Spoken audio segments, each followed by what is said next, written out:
Assalamualaikum warahmatullahi wabarakatuh. Selamat pagi semuanya. Sebelum mulai pembelajaran pada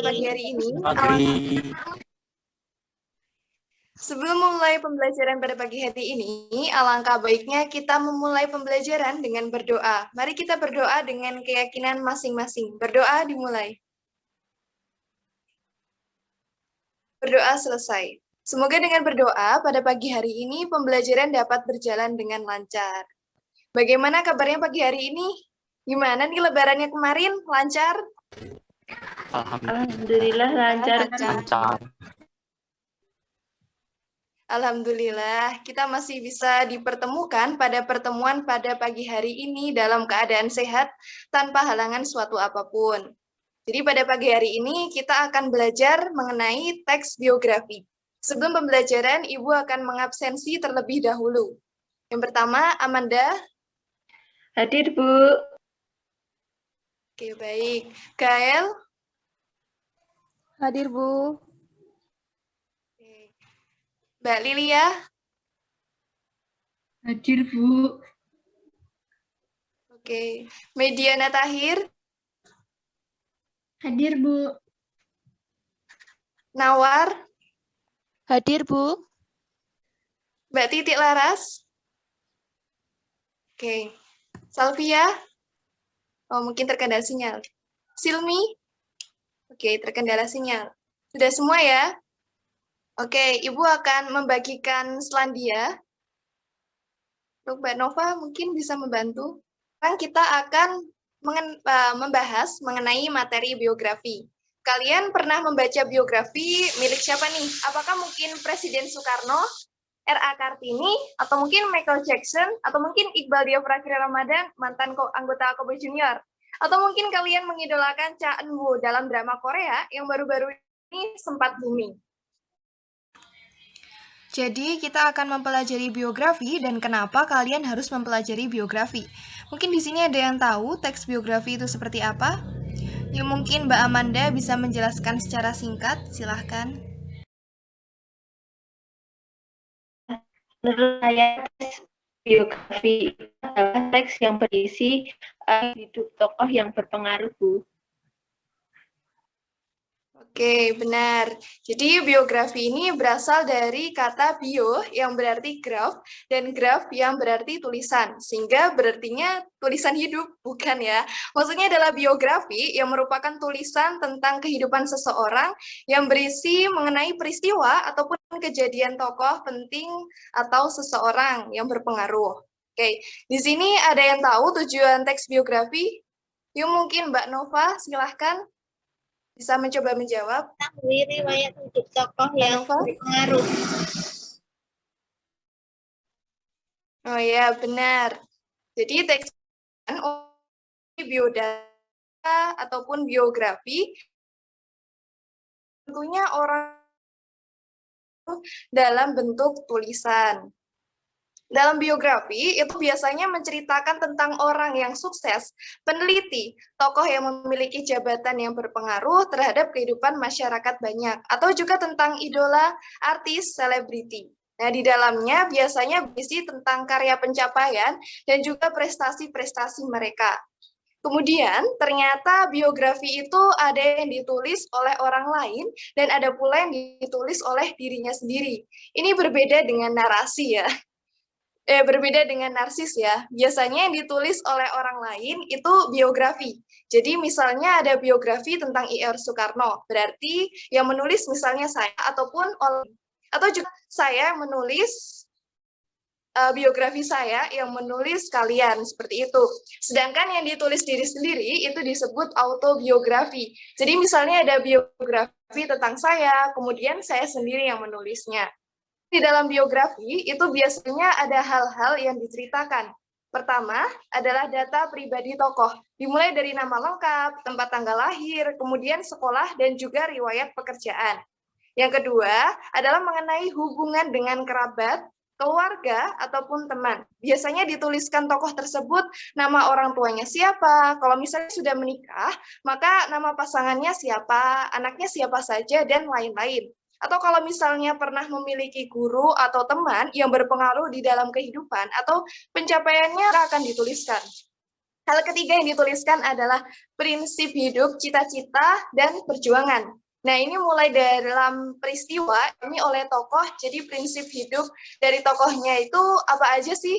Nah, apakah memang dari kecil tokoh tersebut memiliki prinsip hidup yang disiplin, pantang menyerah, dan lain-lain? Dan yang keempat, itu dituliskan adalah hasil perjuangan yang telah atau belum tercapai. Jadi perjuangan apa yang sudah dicapai oleh tokoh dan mungkin perjuangan yang belum dicapai oleh tokoh, tapi sedang diusahakan, itu juga boleh dituliskan. Hal kelima yang dituliskan adalah karya atau prestasi yang dikenal atau dipakai hingga saat ini. Contohnya seperti listrik, karena kita saat ini masih menggunakan listrik, begitu. Untuk biografi itu biasanya berupa beberapa baris kalimat saja, tapi juga bisa berupa satu buku. Contoh dari beberapa baris yang bisa kalian temukan di buku atau di laman. Seperti yang ada di dalam buku paket kalian, sudah dituliskan beberapa contoh dari biografi. Contohnya ada biografi dari Bapak B.J. Habibie atau juga yang lainnya. Kemudian ada juga biografi tadi ya yang berupa buku. Jadi satu buku itu berisi tentang riwayat hidup seseorang. Contohnya adalah Khairil Singkong. Kalian pasti pernah dengar buku tersebut kan? Jadi di dalam buku tersebut menceritakan tentang si Pak Khairil Tanjung. Selanjutnya biografi itu ternyata ada berupa fiksi dan ada juga non-fiksi. Loh Bu, bukannya biografi itu menceritakan kehidupan seseorang yang berdasarkan fakta? Nah, jadi gini, kadang biografi itu memang menyesuaikan dengan penulisnya. Jadi kalau misalnya penulis yang ingin mengungkapkan perjalanan kehidupannya, tetapi sambil disisipi oleh nama samaran mungkin, atau kejadian-kejadian fiktif lainnya, itu boleh. Tapi intinya tentang perjalanan hidupnya. Contoh yang berupa fiksi adalah novel Raskal Pelangi yang isinya tentang kehidupan masa kecilnya Andrea Hirata. Jadi di sini Andrea Hirata itu menuliskan biografinya ke dalam sebuah novel. Yaitu tentu saja novel itu berupa fiksi. Ada juga buku Negeri Lima Menara. Negeri Lima Menara itu ternyata adalah biografi dari Anwar Fuadi. Oke, untuk slide keempat. Jadi kenapa sih harus membahas atau mempelajari tentang biografi? Yang pertama, tentu saja karena kita harus mencari motivasi. Kalian yang sekarang sedang duduk di bangku kelas 10 SMA, tentu saja membutuhkan motivasi. Agar kalian ke depannya menjadi lebih baik lagi dengan membaca biografi akan muncul kesadaran diri bahwa kalian itu harus belajar dengan rajin dan menjadi orang sukses. Amin. Dan yang kedua, kemudian tentu saja memberikan inspirasi ketika pengalaman hidup kita yang masih kurang, karena mungkin karena kalian masih muda, maka kita akan membaca pengalaman hidup orang lain. Dari pengalaman hidup orang lain tersebut, kita bisa mengambil hikmahnya. Kita bisa mengambil pembelajaran dan juga menjadi inspirasi kita, bahwa ternyata kesuksesan itu tidak didapatkan secara instan, tetapi butuh perjuangan. Oke, untuk slide kelima, sekarang kita akan membahas mengenai strukturnya. Mungkin ada yang ingin mencoba menjawab? Oh ya, silahkan Mbak Mediana. Ya, jadi struktur teks biografi ada 3. Yang pertama, orientasi yang berisi pengenalan tokoh, kemudian kejadian penting, yang isinya kejadian yang berpengaruh pada hidup tokoh, dan yang ketiga, reorientasi yang isinya pendapat penulis. Terima kasih, Bu. Oke, baik. Oke, sama-sama. Jadi struktur dari teks biografi itu ada 3 ya, ingat-ingat orientasi, peristiwa penting, dan reorientasi. Orientasi itu berisi tentang latar belakang kejadian atau peristiwa penting yang akan menggiring pembaca kepada peristiwa-peristiwa selanjutnya. Jadi biasanya orientasi ini berisi tentang informasi siapa, kapan, di mana, dan bagaimana peristiwa yang akan diceritakan. Yang kedua ada peristiwa penting atau important of event atau quirk of event. Jadi di dalam kejadian-kejadian penting ini berisi rangkaian kejadian-kejadian yang dialami oleh tokoh utama dan disusun secara kronologis menurut urutan waktu. Dan yang terakhir, reorientasi. Struktur ini sebenarnya opsional, boleh ada, boleh tidak. Jadi di sini berisi tentang pernyataan simpulan, komentar evaluatif, tentang peristiwa-peristiwa yang sudah dibahas tadi. Misalnya dari tokoh tersebut kita menceritakan atau kita menuliskan apa sih yang bisa kita dapat dari tokoh tersebut, menyimpulkan kejadian penting yang telah dialami oleh tokoh itu kita tuliskan ulang di bagian bawahnya. Sebelum kita tutup, Ibu akan memberikan kuis singkat terlebih dahulu. Jadi simak video berikut ini baik-baik ya. Biografi Insinyur Soekarno, Presiden pertama Indonesia. Insinyur Soekarno adalah salah satu tokoh paling penting bagi kemerdekaan Indonesia. Bersama dengan Muhammad Hatta, Soekarno membacakan proklamasi kemerdekaan Indonesia. Wah, bagaimana kisah kehidupan Presiden pertama Indonesia ini ya? Yuk kita cari tahu bersama. Soekarno lahir di Surabaya pada tanggal 6 Juni 1901. Ayahnya bernama Raden Sukemi Sosrodihardjo dan ibunya bernama Ida Ayu Nyoman Rai. Oh iya, saat lahir, nama yang diberikan kepada Soekarno adalah Kusno. Baru pada usia 11 tahun, nama beliau diubah oleh ayahnya menjadi Soekarno. Masa kecil Soekarno dihabiskan di Tulung Agung dan Mojokerto. Namun pada tahun 1915, Soekarno harus pindah ke Surabaya untuk bersekolah di HBS atau Hokere Borgerskole. Selama di Surabaya, Soekarno tinggal di rumah Hos Cokro Aminoto, salah satu tokoh organisasi pertama di Indonesia. Nah, di masa inilah jiwa kepemimpinan, wawasan serta nasionalisme Soekarno mulai bertumbuh. Pada tahun 1921, Soekarno melanjutkan sekolah ke Technische Hogeschool te Bandung, atau yang sekarang disebut Institut Teknologi Bandung. Soekarno mengambil jurusan teknik sipil. Di masa inilah jiwa nasionalisme Soekarno semakin bertumbuh. Bahkan bersama para anak muda nasionalis lainnya, Soekarno mendirikan klub kuliah umum bernama Algemene Studi Club. Klub inilah yang menjadi cikal bakal berdirinya Partai Nasional Indonesia pada tahun 1927. Melihat Soekarno begitu aktif mengajarkan nasionalisme, pemerintah Belanda pun khawatir. Akibatnya, Soekarno berkali-kali dimasukkan ke dalam penjara. Meski begitu, semangat Soekarno sama sekali tidak padam. Selama di penjara, Soekarno justru memikirkan nasib rakyat Indonesia. Ketika Belanda menyerah dan Jepang mulai menjajah Indonesia, Soekarno pun dibebaskan. Soekarno mulai aktif dalam usaha persiapan kemerdekaan Indonesia. Beliau merumuskan Pancasila, ikut andil dalam merumuskan Undang-Undang Dasar, hingga mempersiapkan naskah proklamasi kemerdekaan Indonesia. Nah, ketika kemerdekaan Indonesia sedang disiapkan, tiba-tiba Soekarno dan Hatta diasingkan oleh golongan muda ke Rengas Dengklok. Seperti apa ya kisahnya? Teman-teman bisa baca di Bobo nomor 19, terbit 15 Agustus 2019. Oke, tadi setelah melihat video tadi, Ibu ingin memberikan satu pertanyaan untuk kuis kali ini, karena waktunya yang sudah mepet. Kapan jiwa nasionalisme Soekarno mulai tumbuh? Siapa yang bisa menjawab? Oh ya, silakan Mbak Titik. Pada tahun 1921 saat berkuliah di ITB, bahkan sampai mendirikan grup Eklemen Studi Club bersama pemuda lainnya.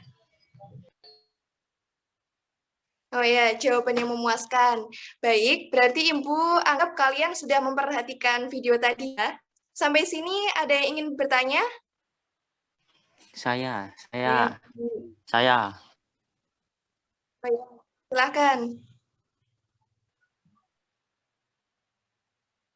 Mas Aldino mungkin? Atau Mbak Lilia? Salah. Ya, saya dulu, Bu.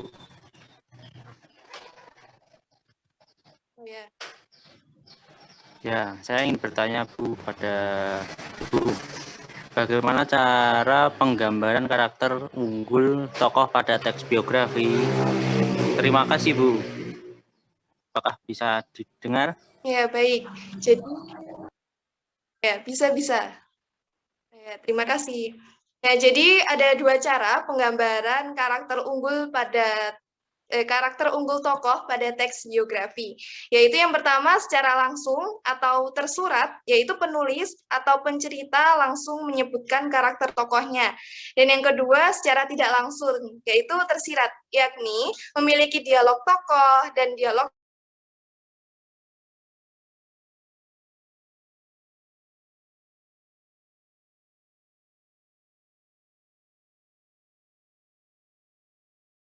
tokoh lain dan apa yang dilakukan tokoh lain, seperti itu. Selanjutnya mungkin Mbak Lilia, apa mendengar suara saya? Mendengar, Bu. Bu, mohon izin bertanya. Oh, ya. Termasuk dalam jenis teks, apakah teks biografi itu? Terima kasih, Bu. Oke, sama-sama. Teks biografi sendiri itu masuk ke dalam jenis teks narasi. Hal ini karena struktur teks biografi itu sama dengan teks narasi lainnya, seperti cerpen, hikayat, dan lain sebagainya. Selain itu juga karena bentuk teks yang ditulis dengan gaya penulisan yang menarik menjadi salah satu persamaan di antara teks biografi dan teks narasi. Seperti itu. Jadi udah pada paham ya? Dan untuk tugasnya kalian secara individu dapat membuat teks biografi ya. Ibu beri waktu kalian mengerjakan 5 menit, dimulai dari sekarang.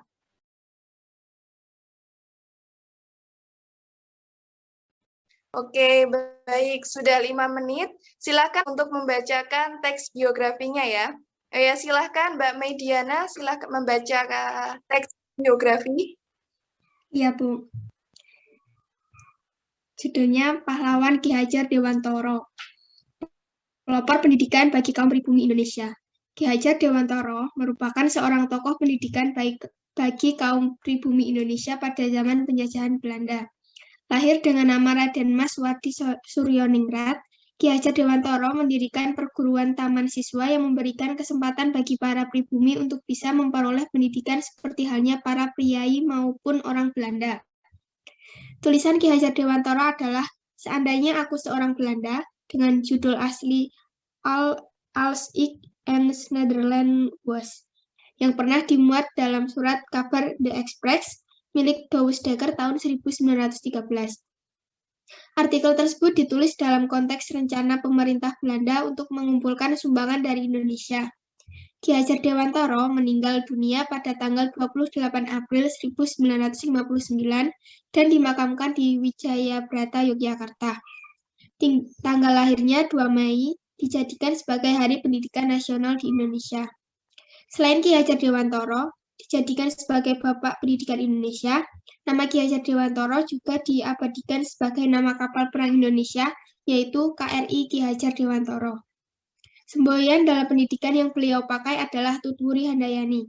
Semboyan ini berasal dari ungkapan asli Ingarso Song Tulodo ing Madya Mangunkarso Tutwuri Handayani. Hingga saat ini semboyan ini tetap digunakan sebagai semboyan pendidikan di Indonesia. Terima kasih, Bu.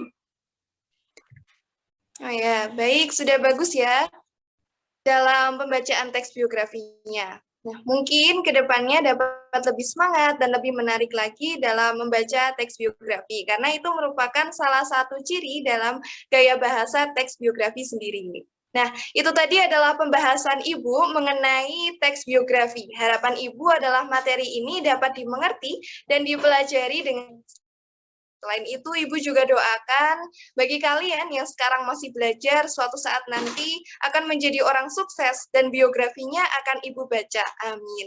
Jadi, kira-kira kalian akan menjadi tokoh sukses seperti apa? Apakah pendiri, pembisnis, ataupun tokoh yang berpengaruh kepada negara? Atau bisa artis mungkin? Kalau misalnya ingin menjadi orang sukses, itu dimulai dari sekarang, disiplin dan tidak mengeluh. Sekian pembelajaran biografi kali ini, tetap sehat dan tetap semangat, dan jangan mengeluh. Terima kasih, bila ada kesalahan dalam penyampaian, Ibu minta maaf sebesar-besarnya. Wassalamualaikum warahmatullahi wabarakatuh. Waalaikumsalam warahmatullahi wabarakatuh. Terima kasih. Warahmatullahi wabarakatuh.